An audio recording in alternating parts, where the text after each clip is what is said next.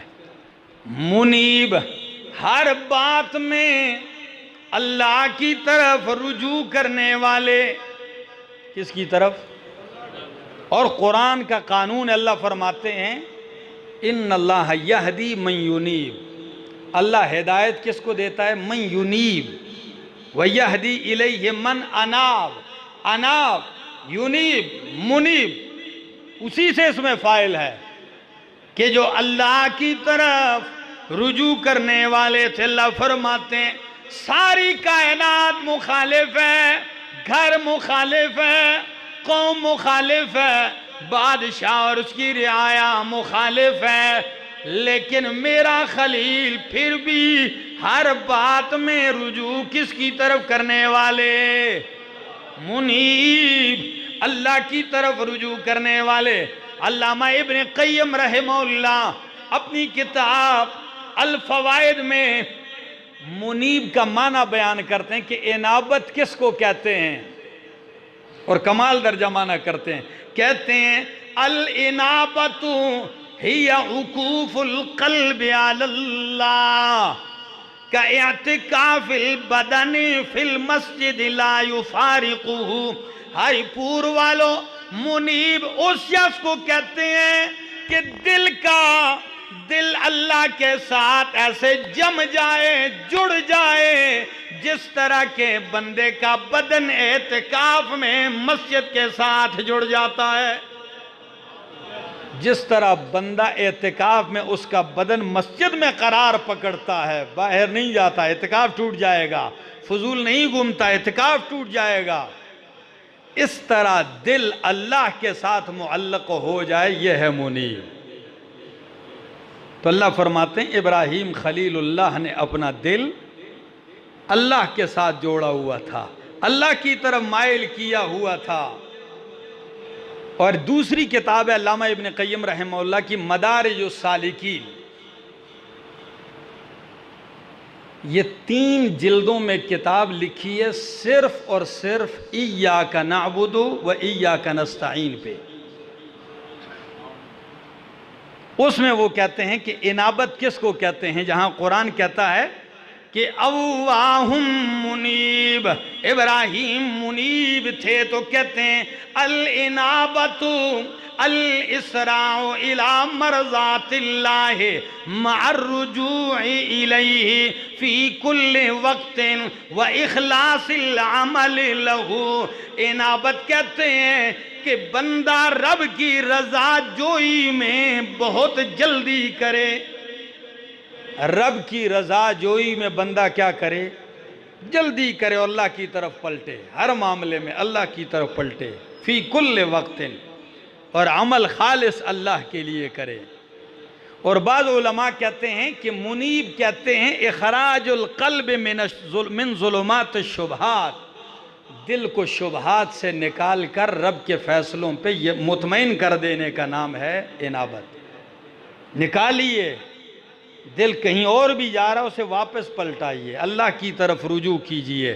اور بعض نے انابت کا معنی کیا ہے الرجوع من الکل الی من ہو من لہ الکل، کل سے بندہ منہ موڑ لے اس کی طرف جس کا کل ہے۔ اس جملے کو سمجھے ہیں؟ کل سے منہ موڑیے اس ذات کی طرف جس کا، تو کل کا کل کس کا ہے؟ کل سے منہ موڑو کس کی طرف؟ اس کی طرف جس کا کل ہے، سب کچھ اسی کا ہے، اس کی طرف منہ موڑو، یہ انابت ہے، یہ ہے۔ تو فرمایا اواہم منیب، ابراہیم آہیں ہمدرد تھے، منیب اللہ کی طرف رجوع کرنے والے تھے۔ ہم اور آپ کا کیا عالم ہے؟ ہم پریشانی میں کیا اللہ کی طرف رجوع کرتے ہیں؟ میرا ایک دوست تھا، ہر وقت بیٹھ کے جب گفتگو کرتے توحید تو ایسی چیز ہے نا، توحید تو یہ ہے، توحید تو یہ ہے۔ ایک دن اس کی 2 بھینسیں گم ہو گئیں۔ جب 2 بھینسیں گم ہوئی اس کی، کئی دن نظر نہیں آیا، کہتے جی مولانا صاحب مجھ پہ تو پریشانی آئی تھی۔ میں نے کہا کیا پریشانی آئی؟ کہنے لگے بھینس گم، 2 بھینسیں گم ہو گئی تھی۔ میں نے کہا پھر؟ کہنے لگے کبھی ادھر جائیں کبھی ادھر جائیں کبھی ادھر۔ میں نے کہا پھر کیا کیا، کیا کرتے رہے؟ تو آخر میں کہتا ہے تسی خفا ہی ہو سو۔ میں نے کہا میں کیوں خفا ہوں گا، بات کیا ہے؟ کہتے ہیں پھر کسی نے بتایا کہ فلاں جگہ ایک بندہ ہے، ایک تعویذگار بیٹھا ہے، وہ ناخن میں بتاتا ہے کہ یہ کسی کی چوری کی ہے تو کس نے کی ہے۔ تو میں نے کہا پھر کیا ہوا؟ کہتے ہیں دل نہ چاہتے ہوئے بھی وہاں گئے۔ میں نے کہا پھر؟ کہتے ہیں اس نے ناخن پہ کوئی سیاہی لگائی، کسی بچے کو بلایا اور کہتا ہے بچہ اس ناخن میں دیکھو کیا ہے۔ تو بچہ بھی اس کا سکھایا ہوا ہے، کہتا ہے جی بابا جی 2 چور آئے بھینسیں کھول کے۔ اچھا کہاں لے گئے؟ فلاں گلی سے فلاں جگہ۔ اچھا جی کیا نام ہے اس کا؟ جی نام اس کا یہ ہے۔ رہتے کہاں ہے؟ فلاں بستی میں فلاں گلی ہے۔ کہتے ہیں فلاں بستی میں گئے تو اس نمبر کی گلی تھی کوئی نہیں، اور جس بندے کا نام اس نے تکے سے بتایا تھا تو نے کہا اے جی اس نائندہ بندہ ہی کوئی نہیں۔ میں نے فوراً غصے میں نے کہا توحید کا پتہ چلتا ہی ادھر ہے، سب کچھ پاس ہو، کھا رہا ہے پی رہا ہے تو اس وقت تو کہتا ہی الحمدللہ۔ جی پتہ تب چلتا ہے کہ جب کچھ لٹ جائے، اس وقت پتہ چلتا ہے کہ دل کس طرف ہے، اللہ کی طرف ہے کہ نہیں ہے، یا غیر اللہ کے چکر کاٹتا ہے۔ واقعات میں کسی نے واقعہ لکھا ہے، میں ایک بطور عبرت کے بیان کرتا ہوں کہ حضرت شیخ عبدالقادر جیلانی رحمہ اللہ سے کسی نے خبر دی کہ حضرت جس بحری جہاز میں آپ کا مال تھا تجارتی وہ غرق ہو گیا۔